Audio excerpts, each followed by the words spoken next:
மத்திய பட்ஜெட்டில் தனிநபர் வருமான வரி வரம்பு மாற்றம் செய்யப்படவில்லை. புதிய சலுகைகளால் 4.4 லட்சம் ரூபாய் வரை வருமான வரி விலக்கு பெற வாய்ப்பு ஏற்படுத்தப்பட்டுள்ளது.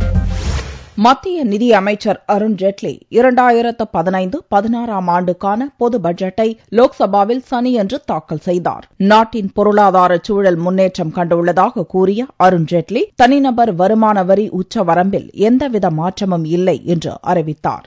தற்போது 2.5 லட்சம் ரூபாய் வரையில் ஆண்டு வருமானம் கொண்ட தனிநபருக்கு வருமான வரி இல்லை.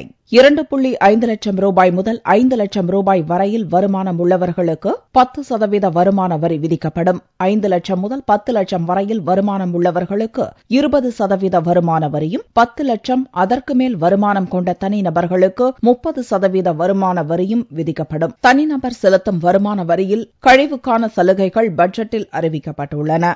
அதன்படி 4,45,000 ரூபாய் வரையில் வருமான வரி கழிவு பெறலாம். பயண அலவன்ஸ் உச்சவரம்பு 800 ரூபாயிலிருந்து 1,600 ரூபாயாக அதிகரிக்கப்பட்டுள்ளது. மருத்துவ காப்பீடு பிரீமியத்துக்கான வரி விலக்கு 15,000 ரூபாயிலிருந்து 25,000 ரூபாயாக அதிகரிக்கப்பட்டுள்ளது. தேசிய ஓய்வூதிய திட்டத்துக்கான பங்களிப்பு தொகைக்கான வருமான வரி விலக்கு 1.50 லட்சம் ரூபாயாக அதிகரிக்கப்பட்டுள்ளது. வீட்டுக்கடன் வரி விலக்கு 2 லட்சம் ரூபாயாக உள்ளது.